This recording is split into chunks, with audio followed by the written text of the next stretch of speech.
Hey guys, good morning! Mais uma manhã de fim de mês em que a gente se reúne para falar sobre a Bíblia. Hoje nós vamos falar sobre o livro de Ageu, é o nosso livro de fevereiro. Nem acredito que a gente está caminhando assim a passos largos, né, com a nossa leitura conjunta. Eu sempre falo, se você caiu aqui de paraquedas, essa é uma leitura conjunta da Bíblia em 2022. Nós leremos 12 livros curtos. E em janeiro nós lemos Jonas. Você deve achar o livro de Jonas aqui, o vídeo relacionado ao livro de Jonas em algum lugar.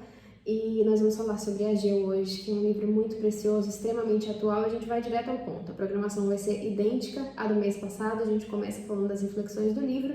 Em seguida, a gente passa para falar sobre inglês. E a dica de inglês de hoje é muito preciosa, muito útil. Foi o que me despertou na leitura de Ageu. Então, assim, fica até o final, porque grandes benefícios vão sair daqui hoje para você, para o seu aprendizado de inglês, com toda certeza.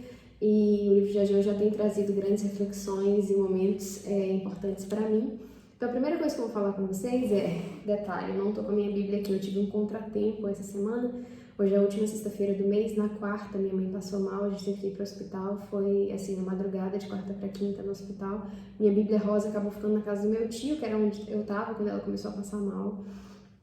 E foi muita agonia, acabou ficando lá a minha Bíblia. Ela tá toda marcada com os versos que a gente iria conversar, mas eu tenho que trabalhar com o que eu tenho. Agora eu tô em casa, eu tenho a minha ESV aqui, não tem nenhuma marcação, não é nem na versão que a gente leu, mas ainda assim eu tenho anotado aqui os pontos principais do que a Ageu despertou no meu coração e a gente vai conversar sobre esses pontos agora.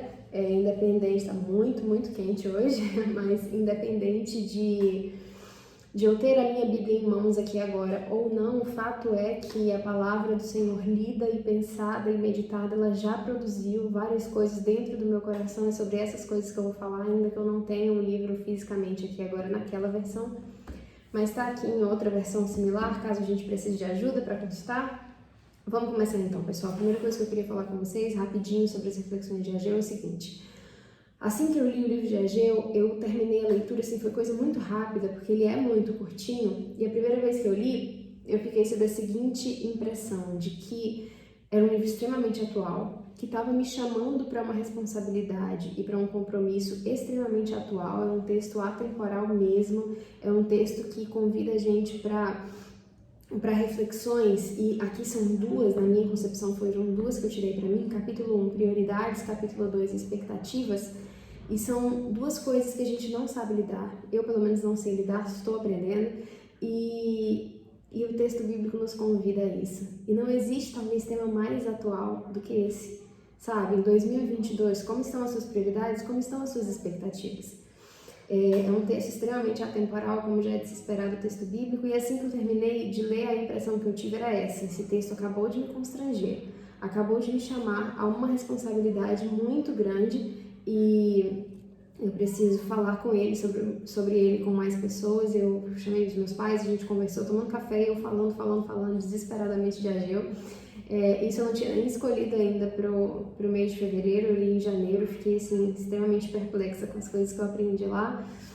E inicialmente foi isso. A segunda coisa que eu queria conversar com vocês era sobre o contexto de Israel naquele momento. E o contexto era de um povo retornando do exílio, né? Então, eles tinham passado por momentos de muita dificuldade, tiveram que sair da sua terra. Também, ao longo da história, a gente sabe por que aconteceu, fruto da desobediência, fruto, né, de abandonar e virar as costas para o Senhor já havia avisado que aconteceria. Muitos profetas vieram antes exortando Israel a respeito das condutas daquele povo. Ok, exílio então. E aí a gente já está num cenário em que eles vão retornar. Foi dada a eles a oportunidade de voltar. Quando eles voltaram, eu quero que vocês imaginem como se fosse um pós-guerra, certo? Eu estou até lendo um livro do Viktor Frankl, que é, assim, um dos expoentes, né, mas continua sendo por toda a história, ele não está vivo mais, mas por toda a história, o legado que ele deixou, um dos expoentes da psicologia no mundo. E basicamente ele sofreu muito em campos de concentração na Segunda Guerra Mundial, era judeu, né, passou por momentos de extrema dificuldade e escreveu esse livro, O Sentido da Vida, sobre como ele superou os momentos em que ele passou no campo de concentração, como ele superou tudo isso, tendo sempre um sentido e algo pelo qual ele estava vivendo. E aí ele tendo sempre um foco e um raciocínio em torno do sentido da vida dele, como o sentido da vida dele ia além extrapolava aquele momento difícil que ele estava vivendo ali, ele tinha motivo para continuar vivendo. Então ele discorre muito sobre o sentido da vida e encontrar o sentido da vida. É um livro que traça algumas linhas e que você percebe linhas que voltam para a religiosidade, que volta para um relacionamento com Deus. Afinal, qual seria o propósito e o real sentido da vida, se não um relacionamento com Deus e uma promessa de vida e vida em abundância e eterna? Se não fosse isso, como seria o sentido de viver aqui? Não dá nem para imaginar. Mas fato é que o que eu quero falar com vocês sobre esse livro é o seguinte: chega um dado momento em que a guerra acaba e os judeus que sobreviveram foram liberados dos campos de concentração, e ele começa a descrever as dificuldades também de retornar à vida no mundo pós-guerra. E eu queria que vocês pensassem nisso, porque é como se Israel tivesse assim, voltando para casa, uma casa que havia sido destruída, como se fosse um pós-guerra, destruída depois dos embates entre Babilônia e todos aqueles reinos que estavam envolvidos ali naquele momento, que resultou na vitória deles e a retirada de Israel para o exílio. Então eles estão voltando para casa, tudo destruído, e aquele povo se depara com a situação de: vamos refazer as nossas vidas, vamos reconstruir as nossas coisas, as nossas casas, vamos voltar às nossas plantações, às nossas prioridades. E eles se esquecem que eles deveriam priorizar ao Senhor antes de todas as coisas. Quando o livro de Ageu começa, a gente está num cenário em que o profeta é levantado para falar para o povo o seguinte: olha, vocês estão construindo as casas de vocês, mas a minha casa, a casa do Senhor, permanece em ruínas. E aí o Senhor mostra para eles que tudo que está acontecendo ali não está frutificando, não está dando muito certo. E não está dando muito certo porque as prioridades deles estão alinhadas nos lugares errados. E aí eu fiquei muito preocupada com a minha vida na hora que eu ouvi isso, porque você vê um Israel que está plantando e que não está colhendo o suficiente. Aí o Senhor até fala: vocês colocam roupas e nunca se aquecem, vocês bebem e nunca estão satisfeitos, vocês comem e nunca estão satisfeitos, nunca suficientemente alimentados, e vocês continuam não me priorizando. E eu vejo um Israel letárgico, sabe? Um Israel inerte, que não percebe aonde está o erro, que continua vivendo. Não, tem uma coisinha dando errado aqui, mas continua vivendo. Tem outra coisinha dando errado aqui, o que eu boto a mão não dá muito certo, mas continuo vivendo. Tal coisa assim, continuo vivendo. Minha alimentação nunca é o suficiente, mas eu continuo vivendo. E eu nunca percebo que existe algo a consertar e a emendar na minha vida espiritual. Eu não consigo perceber, porque não. Vamos continuar vivendo. E aí, pessoal, foram 14 anos. 14 anos depois que eles retornaram, em média, o Senhor levanta o profeta Ageu. Então, 14 anos em que a casa do Senhor permaneceu em ruínas, em que as mãos e as coisas que eles tocavam para fazer não dava certo e que eles não percebiam. E o que ficou em preocupação para mim é: eu nunca posso estar em uma situação de tamanha letargia e inércia espiritual em que eu não perceba que as coisas ao meu redor são indicativo da minha vida espiritual. Eu não posso estar tão letárgica no meu relacionamento com o Senhor que eu não perceba as horas em que eu preciso emendar e aparar as arestas.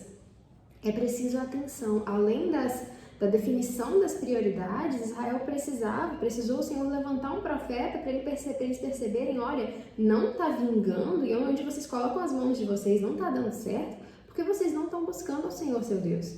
E essa sensação de inércia e letargia de Israel é o que me preocupou e falou no meu coração com relação à minha vida espiritual.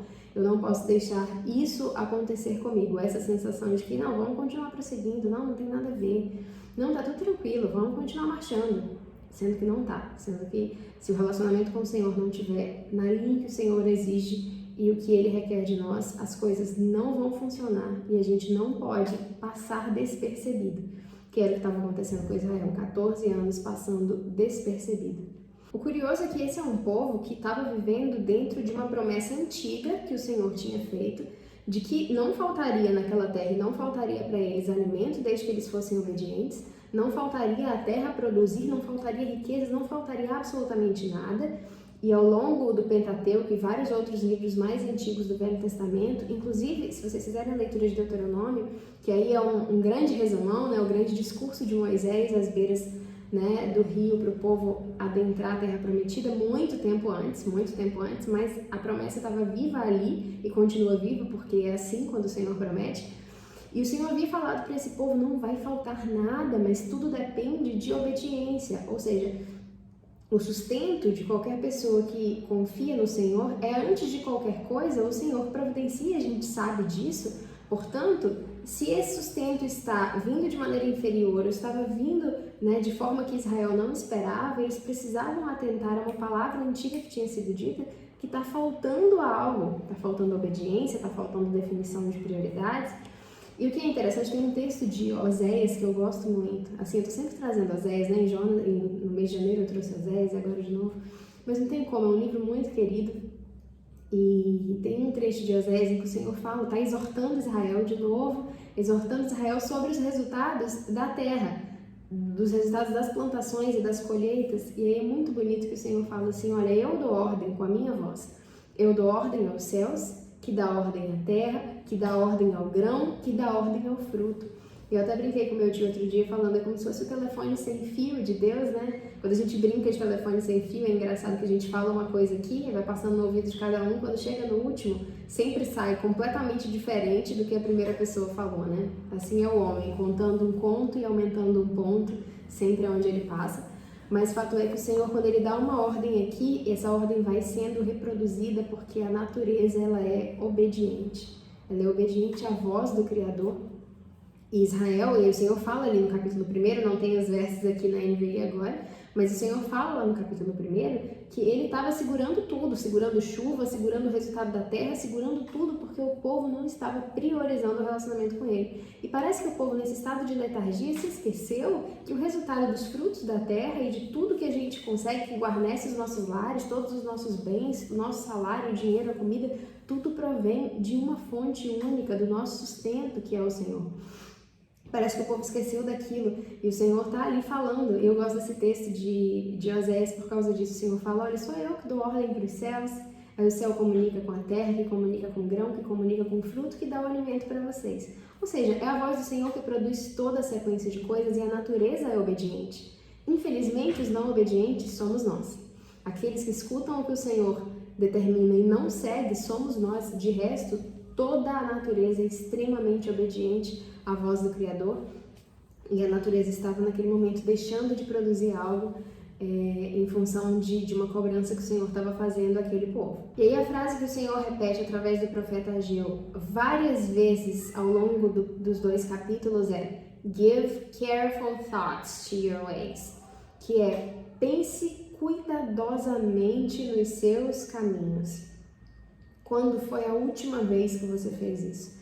O livro de Ageu é um convite a priorizar o Senhor, mas também é um convite a pensar com cuidado.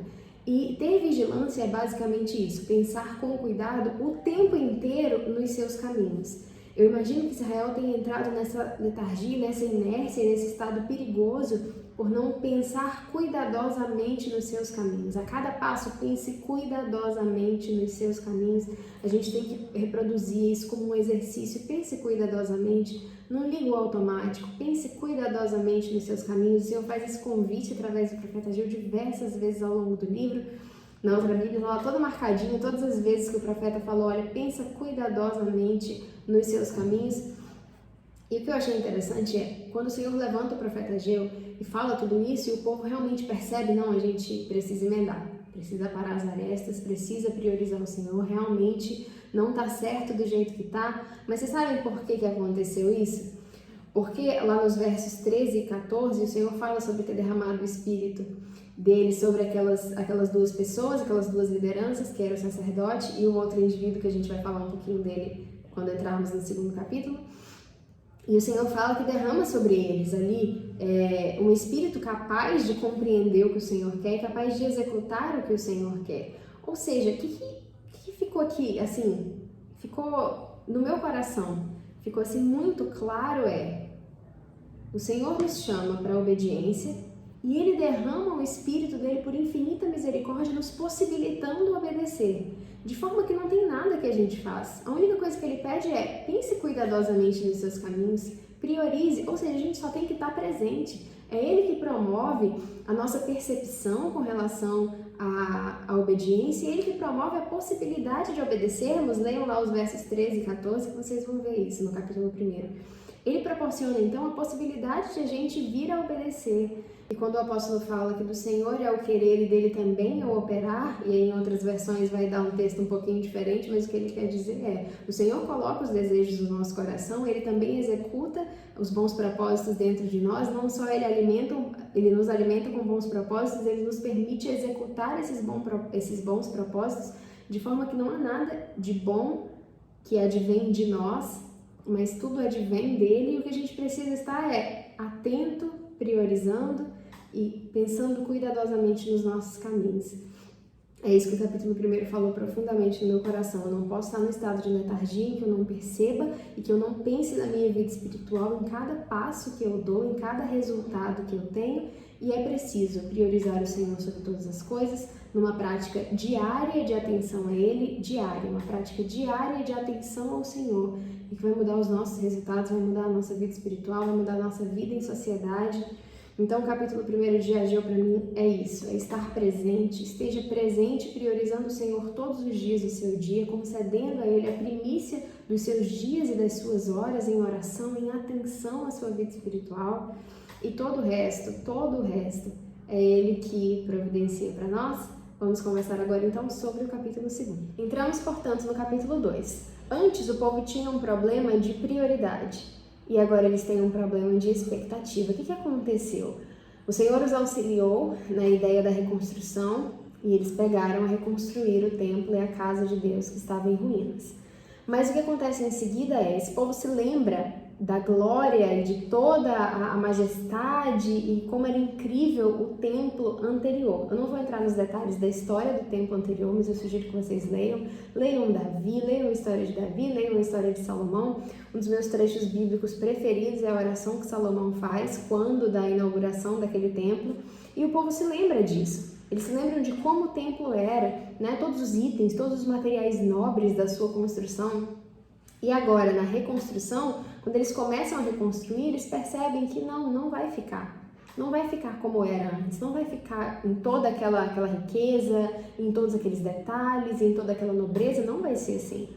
Só que às vezes a gente esquece que o Senhor às vezes não nos chamou para executar algo com a máxima da nobreza, Ele chamou para executar algo. E o processo de reconstrução nasce nele e Ele executa através de nós. O povo não estava sendo chamado para construir o templo que havia sido construído naquele tempo. O povo estava sendo chamado para priorizar ao Senhor através da reconstrução da casa de Deus, independente de como seria o resultado daquela reconstrução. E aí no verso 3, vou pegar aqui até, vamos nessa Bíblia aqui. No verso 3 o Senhor fala assim: quem de vocês, né, quem é o restante aqui de vocês que viu essa minha casa na sua glória anterior? Como que vocês veem essa casa agora? Ela não parece nada nos seus olhos? Ainda assim, eu te convoco a ser forte, declara o Senhor. Seja forte, todo o povo da terra, declara o Senhor, porque eu estou com você. De acordo com a aliança que eu fiz com vocês quando vocês saíram do Egito, ou seja, o Senhor ainda está falando sobre aquela aliança que eu falei, uma aliança antiga, uma promessa antiga, muito antiga. O Senhor, em toda a sua fidelidade, no auge da sua fidelidade, Ele estava cumprindo ainda algo que Ele tinha prometido muito tempo atrás.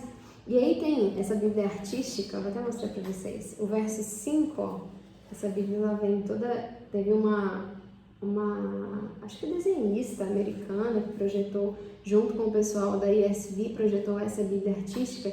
E aí o verso 5 está aqui numa arte muito bonita, que o Senhor fala assim: o meu espírito permanece no meio de vós, não tenham medo. De forma que o que o Senhor está dizendo é preciso haver um controle de expectativa, porque às vezes eu chamo você para uma coisa e você coloca extremas expectativas na sua vida espiritual e acha que não precisa ser executado, tem que ser executado de outro jeito, aquilo que o Senhor pensou de uma forma mais simples ou de uma forma diferente. O povo estava esperando ali, desanimando com a reconstrução, sendo que o Senhor estava convocando eles a priorizar. Eu preciso que vocês priorizem, minha casa não pode ficar em ruínas. O Senhor não estava dizendo, eu quero que vocês se virem para reconstruir a mesma casa, idêntica com toda a nobreza que havia sido anterior. Não, o Senhor está chamando o povo a priorizem um relacionamento comigo, reconstruam a minha casa, para que vocês voltem a desfrutar das minhas bênçãos e da comunhão comigo, porque o meu Espírito permanece no meio de vós, independente da nobreza da casa. Logo em seguida, o Senhor chama o povo a 3 coisas diferentes. Primeiro, a ser forte, a trabalhar, porque eu estou contigo. E aí, mais uma vez, o Senhor nos convida a baixar a expectativa e apenas priorizar e estar presente. Todo o resto ele executa com um espírito maravilhoso que habita no nosso meio, independente da nobreza do local em que a gente está. E aí vem a promessa, que talvez seja a melhor parte do texto. Eu costumo dizer, falei até na rádio outro dia com meu tio, que eu leio todo o Velho Testamento esperando encontrar Cristo. Todos os livros. No dia que eu falei isso, eu estava falando sobre Obadias, o livro de Obadias, que tem só um capítulo. E é um livro muito curioso, quem sabe um dia a gente conversa sobre ele, porque em um capítulo ele me trouxe reflexões extremamente atuais também. E eu falei com meu tio assim na rádio que eu leio o Velho Testamento procurando Cristo, porque ele está em algum lugar, porque todo o Velho Testamento aponta para o que viria no Novo, e toda a Bíblia aponta para o Salvador, de forma que a gente só precisa ter um olhar atento, que esse olhar atento vai nos levar a encontrar aonde está, né, o indicativo a Cristo no texto lido. E aqui em Ageu não é nem difícil de encontrar, o Salvador querido está escancarado aqui no texto e tudo aponta para ele. O Senhor fala assim, alguns versos à frente, que em pouco tempo, eu gosto muito dessa questão temporal da forma como Deus trabalha, porque, se eu não me engano, no capítulo 16 ou 18 de João, o Senhor falando com seus discípulos, ele também fala, olha, em pouco tempo eu vou concluir aqui, em pouco tempo eu vou embora de vocês, mas em pouco tempo eu também vou retornar, e tudo ele fala assim, não, em pouco tempo tal coisa vai acontecer, e o Senhor sempre trabalha com uma noção muito, muito celestial de tempo, que é muito diferente de nós, mas aqui Deus usa isso, olha, em pouco tempo vai acontecer que a glória dessa casa aqui vai ser muito maior do que a primeira. A glória da segunda casa, né, o texto em português fala assim, a glória da segunda casa vai ser maior do que a da primeira. E o que o Senhor está dizendo é isso, mesmo que ela seja simplesinha, mesmo que esse templo não seja lá do jeito que era o anterior, a glória dessa vai ser muito maior do que a de antes. Em pouco tempo, o Senhor está mostrando que Ele vê muito além do que a gente vê, muito além das nossas expectativas. E se a gente tiver paciência, Ele extrapola todas as nossas expectativas. Porque o que Ele faz é muito mais excelente, muito melhor do que a mente humana poderia executar. E é isso que Ele está dizendo aqui. Em muito pouco tempo eu vou fazer habitar nessa casa aqui uma glória que é grandiosa. E aqui estava apontando para Jesus.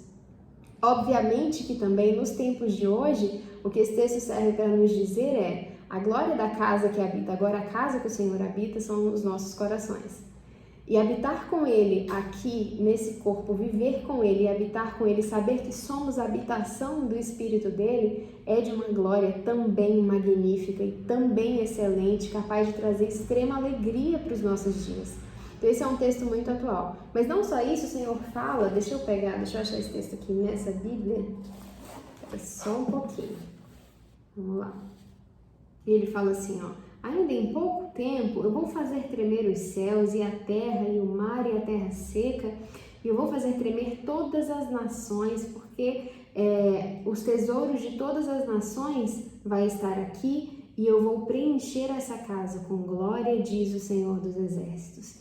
Porque a prata é minha e o ouro também é meu, e a glória da segunda casa vai ser maior do que a da primeira, diz o Senhor dos Exércitos. E nesse lugar eu darei paz, diz o Senhor dos Exércitos. Aqui ela falando sobre Cristo e sobre como Cristo entraria nessa casa e que essa casa seria de extrema glória, e para a gente também serve pensarmos nos nossos corações, a casa que foi feita nos nossos corações a partir de um projeto dele, um projeto de salvação assinado por ele, executado por ele.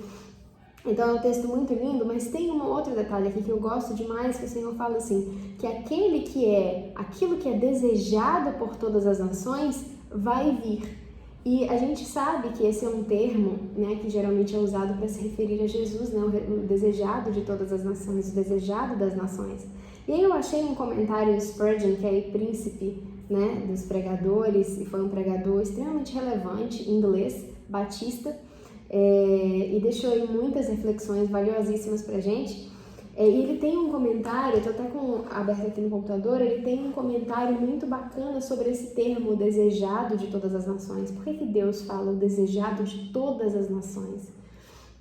Ele fala o seguinte, ó, eu vou tentar ler para vocês, é um inglês super arcaico, eu vou tentar ir passando o olho aqui, falando com as minhas palavras para ficar mais claro, tá? Mas ele fala assim, ó, que o Senhor Jesus é o único, então ele é o verdadeiro reformador, e ele falou isso dentro do texto de Ageu, tá? Então por isso que ele usa essas palavras relacionadas à reconstrução. A gente está falando de reconstrução do templo.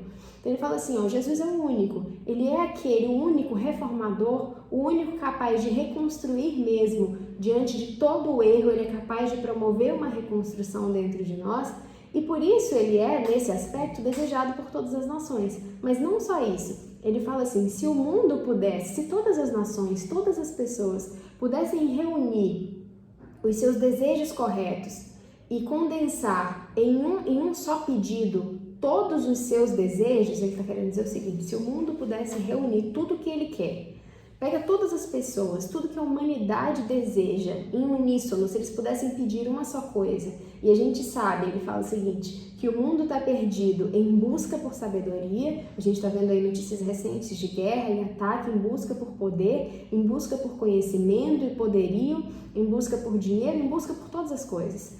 Todas essas coisas que vão trazer poder e controle. Se a humanidade pudesse reunir tudo que ela deseja em um pedido, ela pediria o Deus encarnado. Aí ele fala assim, é uma pena que a humanidade não sabe disso, que tudo que ela precisa, todos os pedidos dela, se ela fosse pedir, estariam reunidos em, meu Deus, eu preciso do Deus encarnado.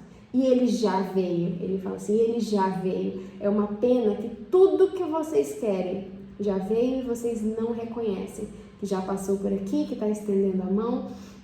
E é por isso que ele fala, é por isso que Jesus é o desejado de todas as nações. O homem quer encontrar a fonte de todo poder, vem dele todo poder. O homem quer encontrar amor, vem dele o amor. O homem quer encontrar, ele fala que sabedoria, conhecimento, vem dele toda a sapiência e todo conhecimento. Por isso Deus fala, ele é o desejado de todas as nações, porque ele reúne o desejo de todas as nações em uma só pessoa. Por isso, o uso desse termo eu achei muito interessante, porque de fato em Jesus está a completude do que a gente quer, a completude do que a gente necessita, a salvação das nossas almas, e faz todo sentido Spurgeon ter falado isso. De fato, é por isso que ele é o desejado de todas as nações. Nele, há tudo que é necessário a nós. Então é por isso que o Senhor, vendo muito adiante das expectativas daquele povo, o Senhor estava dizendo, eu só preciso que vocês priorizem, sejam fortes, trabalhem, estejam presentes priorizando o relacionamento comigo, porque a glória da casa, quem vai promover essa glória sou eu, trazendo aquele que é desejado por todas as nações, aquele que resume tudo aquilo que vocês necessitam, aquele capaz de promover salvação e que vai encher essa casa de muita, muita glória. E aí o Senhor retorna ainda no capítulo 2, retorna ao tema das prioridades e da atenção, retorna porque é preciso. E aí o Senhor fala que o povo fazendo aquelas coisas, o povo voltaria a ser abençoado por Deus. Se eu não me engano, termina até o capítulo o Senhor falando, a partir desse dia eu os abençoarei. Eu acho que é o último verso da sessão. Bom, nessa Bíblia eu não vou conseguir localizar porque ela é estruturada por inteiro, ela não é dividida em tópicos como a NVI, né, porque é parte dessa versão. Mas enfim, fato é que vocês lendo lá, vocês vão ver no capítulo 2 que o Senhor retoma ao tema ele dá até um exemplo, e ele retoma ao tema das prioridades e da atenção, que é de fato o core, né? O centro do livro de Ageu é priorizar, controlar as expectativas, estar presente. Deixa que o extraordinário é trabalho de Deus. É a assinatura dele, a impressão digital de Deus, é promover o extraordinário que extrapola as nossas expectativas, de forma que o que ele está convidando a gente a fazer através do livro de Ageu é só priorize seu relacionamento comigo.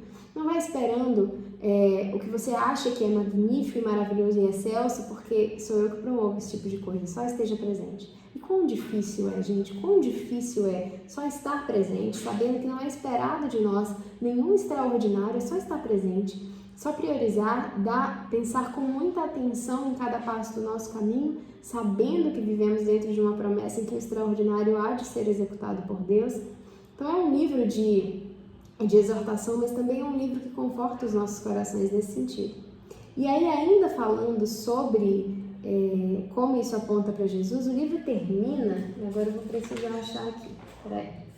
O livro termina numa parte muito interessante, em que o Senhor volta a fazer uma promessa a Zerobabel, que em inglês seu nome acho que fica Zerobabel em português, em inglês fica Zerubbabel, então eu acho que vai ficar Zerobabel em português, eu não tenho nenhuma versão em português aqui agora. Mas basicamente o Senhor está fazendo uma promessa para ele. E ele foi ali o escolhido para atuar na reconstrução. Quando o Senhor fala lá de derramar o Espírito, nos versos 13 e 14 do capítulo 1, o Senhor fala desse homem aqui, que vai ser uma figura importante ali no processo de reconstrução, tanto da casa do Senhor, quanto de estar reconstruindo a casa do Senhor, priorizando, eles também estão reconstruindo o relacionamento deles com Deus. Quando eles priorizaram reconstruir a casa de Deus que estava em ruína há 14 anos, desde que eles voltaram, eles passaram 14 anos sem priorizar. Quando o Senhor os convoca a reconstruir, a reconstrução não é só do templo, mas é do relacionamento deles com o Senhor também, através da priorização. E aí ele usa esse homem, o Zerobabel, como uma pessoa que ele faz grandes promessas. E aí, deixa eu achar o texto aqui, para eu falar para vocês exatamente como ele fala, ó. A palavra do Senhor veio uma segunda vez a Ageu, e aí ele indica o dia. O livro de Ageu é todo marcado por datas muito certinhas, muito calculadas. E aí o Senhor fala assim: fale a Zerubabel, que é o governador de Judá, dizendo: eu estou prestes a fazer tremer céus e terra. Deixa eu pular direto para a parte importante aqui, que é com relação ao que eu quero falar para vocês. Eu estou prestes a destruir, Aí o Senhor fala assim, ó, que a palavra de Deus veio a Ageu uma segunda vez e indica a data. O livro de Ageu é todo marcado por indicações realmente das datas em que as coisas aconteceram. E aí o Senhor começa a falar para Zerubabel, começa a falar, e lá no final o Senhor fala assim: naquele dia, declara o Senhor dos Exércitos, eu vou usar você, Zerubabel, meu servo, declara o Senhor, e eu vou fazer você como um anel. Um anel não é simbólico, porque eu escolhi você, declara o Senhor dos Exércitos. E o livro termina com essa mensagem a Zerubabel, que era o cara ali que estava meio que liderando a reconstrução e liderando, portanto, a reconstrução do relacionamento daquele povo com Deus também. E aí eu fiquei me perguntando por quê? Por que o livro termina com essa promessa a Zerubabel? Porque aí fui pesquisar. O que eu descobri? Olha que maravilhoso, as entrelinhas escondidas aqui e Jesus, em todos os detalhes bíblicos do que Deus estava fazendo. Basicamente, o que eu descobri é o seguinte: na ancestralidade de Jesus, Zerubabel, esse cara aqui, ele foi o último a ser parte tanto da linha de Maria, que é a linhagem de sangue de Jesus, e vocês vão ver isso lá em Lucas capítulo 3, verso 27, e ele também foi parte na linha de José, que é a linhagem da lei de Jesus, que é o pai, então ele entra como linhagem legal, que está lá em Mateus 1, verso 12. O que a gente vê é esse Zerubabel aqui responsável por promover, o Senhor derramou o Espírito sobre ele, repare, por promover a reconstrução do templo, e portanto, se agora o povo estava priorizando o relacionamento com Deus, ele foi uma liderança ali na reconstrução do relacionamento daquele povo com Deus, na reconstrução da casa de Deus, e o Senhor indica que ele seja forte, que ele continue, meu Espírito continua no meio de vós, eu vou permanecer te ajudando, eu vou encher essa casa aqui com mais glória ainda, só permanece, só esteja presente. E aí o Senhor termina com a promessa: eu te escolhi, naquele dia eu vou te usar, você meu servo. Por que o Senhor está falando isso? Está falando porque ele seria o último na linhagem de Jesus de ser parte tanto da parte materna, que é a linhagem de sangue, quanto da linhagem legal, que é a linhagem de José. Ele foi um cara que fez parte da ancestralidade de Jesus dos dois lados. Imaginem que se ele fosse um cara que desanimasse da missão e falasse que não vamos reconstruir, não vamos promover a reconstrução do templo, nem dos nossos relacionamentos com Deus, isso aqui nunca vai ficar igual ao que era antes. como ele serviria como alguém a apontar para Jesus naquela linhagem, a ser o último que faz parte tanto da linhagem materna quanto paterna. Ele é um grande representante aqui no texto bíblico do Cristo que viria para promover essa reconstrução da casa de Deus, reconstrução dos nossos relacionamentos com o Senhor. É ou não é isso que Jesus faz? Ser ponte, ser a possibilidade de nós habitarmos com o Deus santo e verdadeiro, se não fosse Ele no meio do caminho, Ele promovendo realmente essa aproximação entre todos nós. E aí Zorobabel é um grande representante aqui, fazendo parte da linhagem de Jesus, executando uma missão super importante. O Senhor termina o livro falando, olha, eu vou te usar, tá? Eu tenho grandes expectativas para você, eu sei o que eu vou fazer. Não desanima na reconstrução dessa casa, porque eu vou fazer algo maior através da sua linhagem. Olha que bacana as entrelinhas desse texto. Basicamente, então, o que o livro de Ageu está nos convocando a fazer? Está nos convocando a priorizar o nosso relacionamento com o Senhor. Semana passada eu estava conversando com uma pessoa e falando sobre Ageu e contando como que eu faço isso, como que eu procurei na minha vida priorizar o meu relacionamento com Deus. E basicamente, eu falei para ela que além da primícia do meu dia, ou seja, o meu dia já começa eu procurando executar o meu relacionamento com Deus, então através da oração, através da leitura bíblica, através da lição do estudo bíblico, eu procuro priorizar nos primeiros momentos do meu dia. Mas também eu falei para ela a respeito da nossa igreja, como nós temos a instrução de fazermos 12 orações por dia, e que eu começo às 6 da manhã e procuro fechar às 12 às 6 da tarde, e aí fica uma por hora. Eu falei para ela, muito essas 12 orações já me livrou de falar uma palavra que eu não deveria, de agir com rispidez quando eu não deveria, porque quando você pensa em talvez ter uma conduta inferior àquilo que o Senhor deseja de você, e você olha no relógio, já está na hora de orar de novo. Então, manter um relacionamento de prioridade com o Senhor e procurar manter ali a primícia dele no seu dia e a primícia dele em cada uma das suas horas. Começou, deu 2 da tarde, o primeiro momento é dele. Senhor, eu estou aqui para te agradecer, eu sei que tu estás aqui comigo, o teu Espírito habita aqui, me ajuda a prosseguir pela próxima hora, sendo alguém que caminha para o céu, sabe? Que caminha para uma morada contigo. Dali deu 3 da tarde, a primícia da minha hora também é levar o meu pensamento ao Senhor. Se eu estiver em qualquer lugar, que seja pelo menos para agradecer pela presença dele ali. E assim eu vou fazendo até 6 horas. Eu falei para ela que a maior parte desses horários eu tô no trabalho, né? Então eu preciso fazer aquilo ali em pensamento, muito rapidinho, para cumprir, né? Para cumprir ali a primícia da minha hora. Os primeiros minutos da minha hora não são meus. E aí eu vou fazendo aquilo rapidinho, mas um dia desses eu cheguei em casa com muita vontade de conversar com o Senhor, porque durante o dia passa muito rápido, esses pequenos momentos. E aí eu saí do trabalho falando assim, não, mas agora eu vou chegar em casa, eu vou fechar a minha porta, eu vou pegar o meu véu, e eu em secreto, em oculto, eu vou matar a saudade de passar tempo com o Salvador querido. E assim eu fiz. Eu fechei a porta do meu quarto assim que eu cheguei em casa, peguei meu véu e assim que eu ajoelhei, eu fiquei muito emocionada. E senti muito da visitação e da presença de Deus ali sozinha, eu no meu quarto em silêncio, ninguém viu. E é muito sobre isso, de controlar as expectativas, sabe? Às vezes você até se propõe a priorizar. Não, eu vou priorizar o meu relacionamento com Deus, eu vou fazer as minhas orações, vou me dedicar ao estudo da Bíblia, da palavra, ao louvor, qualquer que seja o seu ministério, vou me dedicar a fazer tudo isso. E aí você espera, talvez, muito choro, muita expressividade, muito milagre, quando na verdade o Senhor está te convocando para o silêncio, para o tempo com Ele, e o extraordinário às vezes vem numa visitação no seu coração que está só você e Ele. E é extraordinário para você e aumenta a sua fé e aumenta a sua sensibilidade, aproxima o seu relacionamento com Deus e ninguém viu silêncio. E é basicamente isso que eu entendi para mim, que o Senhor está me convocando aqui, a priorizar cada vez mais a primícia do meu dia, a primícia das minhas horas e outras coisas mais que Ele for despertando no meu coração, chamando para trabalhar, chamando para estar presente, mas chamando para controlar as expectativas, porque o extraordinário vem absolutamente das mãos dele. A gente tem que estar presente e estar presente, priorizando, qualquer que seja a forma que seja despertada no seu coração a priorizar o seu relacionamento com Deus, que você consiga fazer controlando as suas expectativas, porque Ele há de fazer o extraordinário, a gente tem que estar presente. Foi basicamente isso. A gente vai passar, já falei demais, olha o tamanho que já está esse vídeo. Falei demais sobre Ageu, a gente vai passar agora para as dicas de inglês. Vamos falar de inglês então? Vamos? Olha só, hoje a gente vai falar de pronúncia com base no livro de Ageu. E o que eu pensei em passar para vocês é algo que é muito valioso, que são técnicas de linking sounds. Vocês provavelmente já se depararam com a situação de ouvir um nativo falando inglês e ter a impressão de que ele fala tudo conectado, tudo juntinho, tudo grudadinho e que às vezes é difícil de entender e é difícil de reproduzir.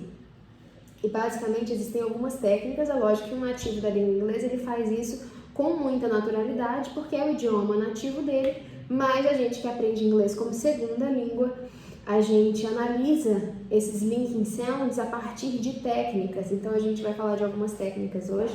Existem aí algumas técnicas, eu até deixei anotado aqui, ó, linking, gemination, elision, são várias técnicas para conectar o seu discurso e soar cada vez mais como um nativo. Eu nunca defendo a ideia de soar idêntico, não tem como, a gente vem de uma outra memória muscular, de uma outra situação, a gente pode conversar sobre isso depois, mas existe a possibilidade de se treinar para soar o mais próximo possível, e é assim, tentando soar o mais próximo possível, que você consegue melhorar a sua pronúncia cada vez mais.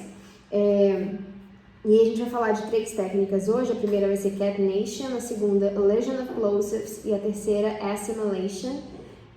São técnicas, então a gente vai, como eu fiz em janeiro, né, em Jonas a gente pegou uma coisa mais básica, uma mais intermediária, uma mais avançada. Essas 3 técnicas, a primeira é mais fácil, a segunda é um pouquinho mais difícil e a terceira talvez seja mais difícil, né, de perceber do que as outras, mas a gente vai trabalhar uma por uma aqui devagar e vai ficar fácil. O que eu fiz? Peguei frases do texto de Ageu que usam essas técnicas para vocês perceberem, aprenderem quais técnicas são essas. No final, eu vou deixar o dever de casa com 2 trechos aqui do livro de Ageu para você treinar e vou te falar o passo a passo de como você vai treinar os linking sounds e essas técnicas de conexão de discurso. A primeira que a gente vai falar é catenation, eu vou deixar os nomes aqui. E o verso que a gente vai usar é o do capítulo 2, o verso 8, quando o Senhor fala que a prata é minha e o ouro é meu. Essa técnica, catenation, basicamente o que você faz é pegar um som de consoante e grudar com um sonzinho de vogal. Então isso é fácil, a gente faz isso o tempo inteiro na nossa língua nativa também. E dá aquele resultado bem conectado, de você reunir, né, o final dessa palavra que termina com consoante com a próxima que começa em vogal, e você une tudo como se fosse uma palavrinha só e o discurso fica bem conectado.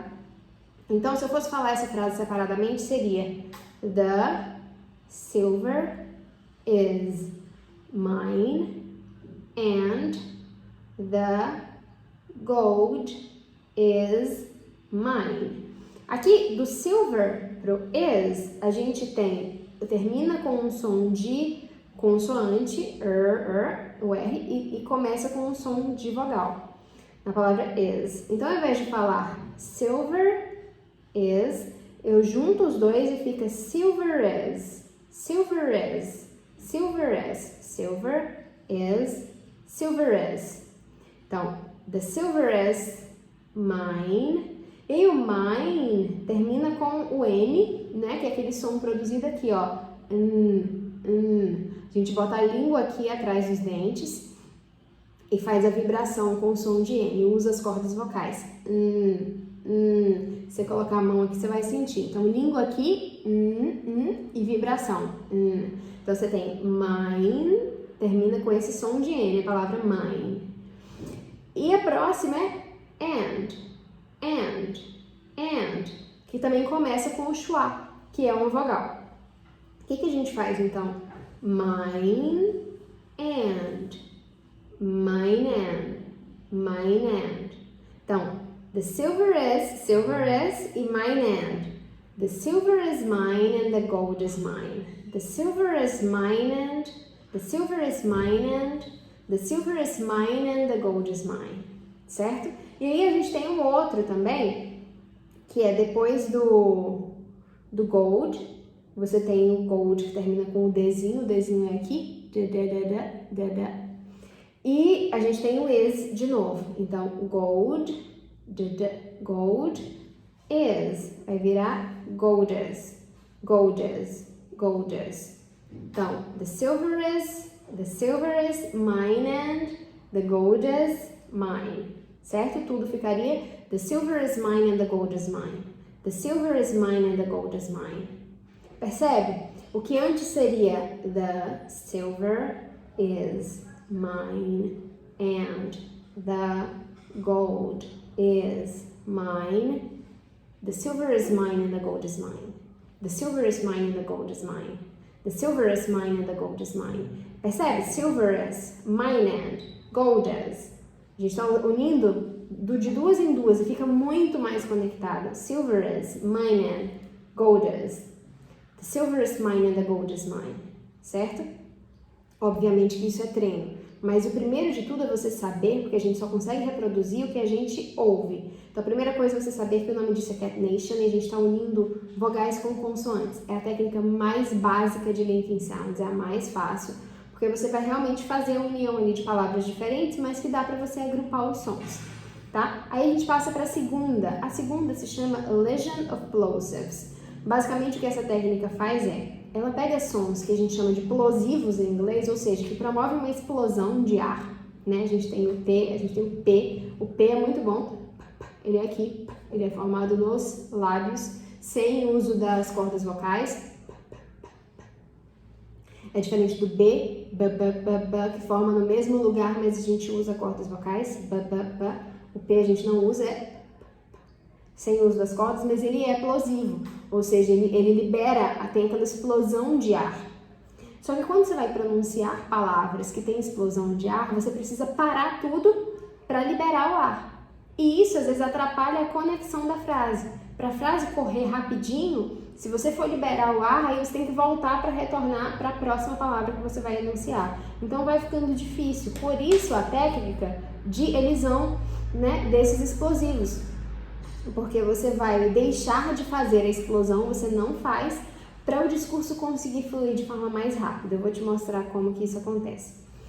No capítulo 1, no verso 9, o texto bíblico fala assim: You expected much, but see, it turned out to be little. Rapidinho, só que devagar está escrito o seguinte: You expected much, but see, it turned out to be little. Perceba que esse aqui, ó, but, saiu o ar. You expected much, see, but, see, it turned out to, são todos explosivos, to be little. Na hora da gente pronunciar isso, se eu fosse fazer essa explosão todas as vezes, eu ia ficar parando todas as vezes. Então, o que a gente faz? A gente engole a explosão, não faz ela. Ou seja, o som não vai, a gente não vai liberar esse ar. Então, na hora da gente juntar expected com much, a gente fala expected much. Você vê que só sai no much, a gente engole o ar. O que eu liberaria com expected, much, eu faço expected much, expected much. Eu não faço a liberação do expected much.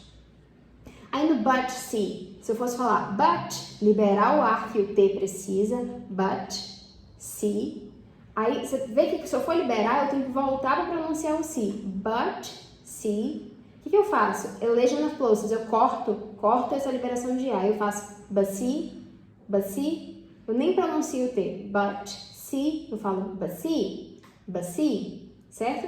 E aí depois o it, libera de novo, it. E aí a próxima palavra também começa com o T, de novo, turned, it, turned. Aí o que eu faço? Uma vez só, it turned, ao invés de fazer it, turned, eu faço it turned, it turned. Em seguida a gente tem o out, aí ficaria it turned out, aí eu faço it turned out. E aí tem outro T no to. Veja que eu ficaria parando toda hora para liberar todo esse ar. Então, o que eu faço? It turned out to. Só no to que eu vou lá no final que eu vou liberar. It turned out to be little. Certo? A gente vai tirando as explosões de ar para conseguir seguir com fluidez. Então, o que seria you expected much, but see, it turned out to be little. Vira. You expected much, but see, it turned out to be little. You expected much, but see, it turned out to be little. Certo? Tem um exemplo mais curto. no 2, verso 9, que diz assim, and in this place, e nesse lugar, I will grant peace. Eu, fornecerei, eu darei paz. O que o Senhor está dizendo é aqui, ou o Senhor está dizendo não, perdão. O Senhor está dizendo é, nesse lugar eu darei paz, mas o que eu quero dizer de pronúncia é, aqui no place, I, a gente já tem o catenation que a gente falou no primeiro tópico. Então vai virar place I. No and e o in a gente também vai juntar and in. Então, and in this place I, and in this place I, and in this place I will grant peace. Aí no final você tem o grant e o peace. 2 plosivos juntos. Se a gente fosse fazer grant peace, ia ter que parar para explodir o A. A gente não explode. Faz uma vez só. Então, I will grant peace. I will grant peace. A gente engole o T. I will grant peace. Certo? É uma elisão de plosivos aí, para você não ter que parar para explodir o ar toda vez. Então, and in this place I will grant peace. And in this place I will grant... And in this place I will grant peace. And in this place I will grant peace. Certo? E por último, a gente tem assimilation, que é como se você assimilasse um som como se outro som fosse. Tudo aqui, pessoal, todas as ideias dessas técnicas que eu tô passando para vocês, a ideia final é dar mais fluidez, mais velocidade, certo? De forma que você passe de um som para o outro como se fosse uma coisinha só, um discurso conectado. Então aqui não é diferente, apesar de talvez ser um pouquinho mais difícil do que as outras duas, que na primeira a gente só faz grudar, na segunda a gente só faz desaparecer, finge que aquele som não existe para não ter que liberar o ar, a gente já segue para o próximo. Nessa terceira, a gente vai pegar um som e fingir que ele é outro, porque ficaria mais fácil de passar de uma palavra para outra, tá? Então, a primeira assimilação aqui, uma mais fácil, vamos por partes. A assimilação do som de N com o som de M. Então, o N a gente formilha aqui, como eu já falei, coloca a língua aqui na frente, atrás dos dentes, e vibra, E o M, ele é aqui com os lábios, é muito parecido, mas o primeiro é boca aberta, e o segundo, esse é o M. Aí aqui no capítulo 2 tem o verso 14, que fala assim, ó, So it is with this people and this nation in my sight. Pra gente pronunciar o in my sight, a gente tem uma palavra que termina com N, a gente faria in, depois a gente teria que vir do in pra cá, my, pra pronunciar o Mzinho com o ditongo I. Então, in my sight. Você vê que fica mais difícil, in my, para poder fazer tudo isso, o que ele faz? Ele assimila o M do in como se M fosse my. Como os sons são parecidos, você vai pronunciar como se in fosse im, como se tudo fosse M, um M só. Então, ao invés de fazer in my, você vai fazer in my. Você prolonga o M, finge que a palavra é pronunciada com M e já usa para a próxima palavra. Isso é assimilation. A gente pega um som, transforma em outro para a frequência ficar mais rápida, para o discurso ficar mais conectado. Ao invés de falar, so it is with this people and this nation in my sight, eu falo, so it is with this people and this nation in my sight, in my sight, in my sight, in my sight, in my sight. Percebe? A segunda assimilação que a gente tem talvez seja um pouquinho mais difícil, mas é bom você saber, que é a assimilação do som do D. O D ele é formado aqui, da. A sua língua vai atrás, aqui ó, intimidade, né? Ó. Atrás dos dentes superiores, da. É esse som. E esse som que é representado pela letra J. Esse som representado pela letra J, em inglês, você tem alguns jeitos de falar ele. Eu costumo dizer que ele é um som que ele é mais movimento bucal do que som propriamente dito. Às vezes ele vai soar como um ya, ou às vezes como um yeah. Por exemplo, se você for falar yellow, esse ya do começo é representado por esse jotinha. Se você for falar yet, da palavra ainda, yet, esse IE do começo é representado pelo J. Deixa eu pensar em outra palavra. Palavras como beauty, beautiful, tem outras aqui. Your, you, esse you, que às vezes a gente faz, eu até brinco com os alunos, que é do sorriso pro biquinho, que é a posição da boca. Você faz daqui pra cá, aqui pra cá. Então, quando você faz beauty ou beautiful, esse you, ou yeah, you, que é representado pelo J, tá? Pelo J.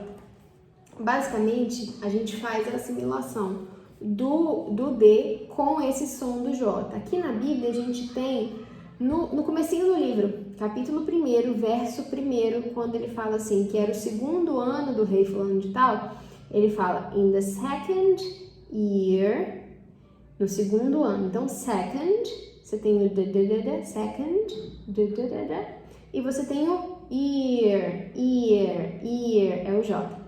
Só que quando você assimila esses dois, o resultado que dá é um terceiro som. Um terceiro, não sei se vocês já estudaram fonética, os que são meus alunos da imersão já viram isso, mas aos que não, quando você junta D com J, o resultado é esse som aqui.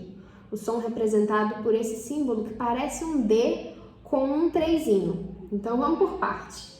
O trezinho, ele é como se fosse assim, ó, um biquinho e um som de um zumbido que parece um J, assim, j. Aí você vai falar, Carol, eu fiquei confuso, porque o J não tem esse som e esse que é o 3 que tem um som de J. É porque o funcionamento da fonética em português é completamente diferente da fonética em inglês, tá? Então, em inglês, o J vai ter esse som de... E o J, quando eu digo, não é a letra, é o símbolo entre barras, o símbolo fonético, tá? Então, o símbolo fonético entre barras J, o som dele é I, que você faz em beauty, em beautiful, que você faz em ear, que você faz em yellow, que você faz em yet, esse I é representado por esse som fonético aqui, da letrinha J entre barras. Por sua vez, esse som aqui, ele é representado foneticamente por esse trezinho entre barras. Quando você vê isso, uma palavra que a transcrição fonética tem esse trezinho, você sabe que é Só que o D com trezinho é como se você somasse o D com o J. Então ficaria J. Você consegue perceber o som de D no começo? Antes era só J, aí você tem J, certo? Aí quando você soma então o second com year, para falar isso rapidinho, ficaria second year.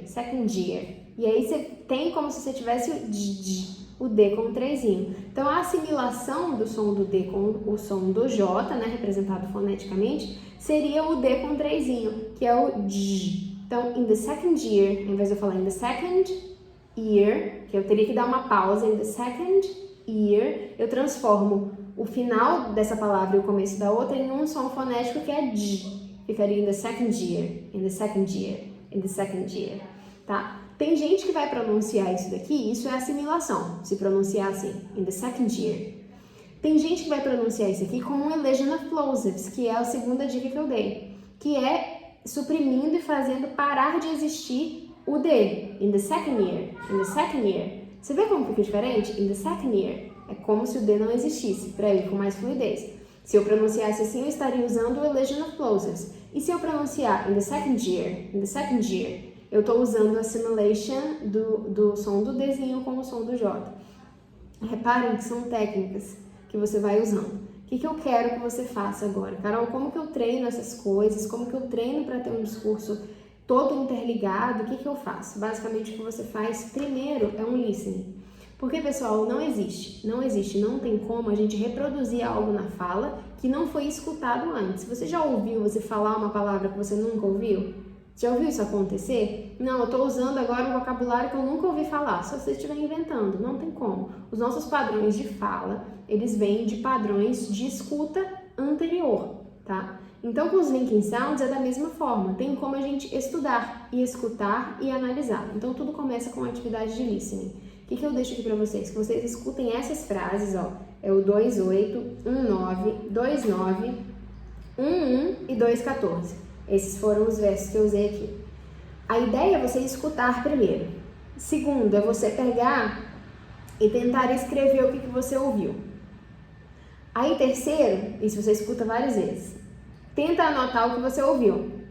Você vai ver que as palavras estão ali muito interligadas. Terceiro, você pega para checar. Quando você pega para checar, pode ser que você tenha escutado algo diferente, pode ser que tenham sons ali ligados que você não reparou, você achou que era uma palavra só. Ali você começa a corrigir. Em seguida, você volta a escutar com a frase escrita corretamente e você começa a prestar atenção em aonde os sons estão interligados.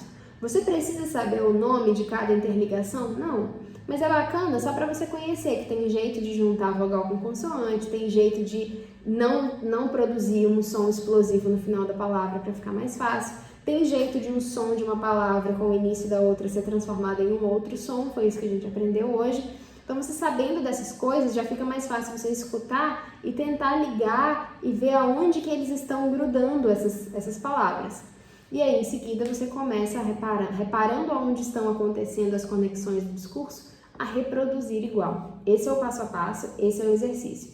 Então, além de você fazer com o que eu já dei a resposta aqui, com esses versos, eu vou deixar mais 2 versos para vocês treinarem. Escuta, pode escutar pelo Bíblica, pode escutar pelo aplicativo Bible, da YouVersion. Então, tem vários lugares, vários jeitos, vou deixar linkado aqui embaixo também, caso vocês tenham dúvida de onde escutar a Bíblia em inglês. Os versos que eu vou deixar de dever de casa é o capítulo 1, verso 7 e capítulo 2, verso 4. Nesses 2 versos tem algumas conexões de discurso, então meu desejo é que você escute primeiro, tente escrever a frase. Depois cheque, não tem problema, ficou muito errado, Carol, ficou muito diferente, não tem problema, é um exercício. Escuta, tenta escrever. Vou checar agora, vi o que eu escrevi errado, agora eu vou escrever a frase certinha com base no que eu li. Agora eu vou ouvir de novo e tentar ver então aonde estão essas conexões. E aí depois você me conta quais conexões você viu, quais você ouviu, quais você identificou, se teve alguma das que a gente conversou aqui hoje. Você me conta e por fim você começa a tentar reproduzir o mais parecido possível. Esse é o passo a passo do Linking Sounds que vai fazer de soar cada vez mais como um nativo. E esse é o vídeo de hoje, pessoal. Eu já falei demais e foi um prazer estar aqui com vocês. Em breve, para as próximas semanas, eu vou mandar o material da nossa leitura de março e eu espero que você continue comigo porque está sendo um prazer imenso, está sendo muito valioso para mim ler a Bíblia em conjunto. Eu espero que você fique por aqui até o mês de dezembro, até a próxima leitura que a gente vai projetar para 2023. Fica aqui comigo, tá bom? Segue lá no Instagram, vou deixar tudo aqui embaixo. E é isso, pessoal. Uma boa leitura já de março para vocês. Já estou desejando uma boa leitura de março, boas reflexões. Se você gostou do vídeo, não esquece de deixar seu like, de deixar o seu comentário aqui, me falar o que você achou, tá bom? E a gente se vê em março. Um beijo, fiquem com Deus e até a próxima.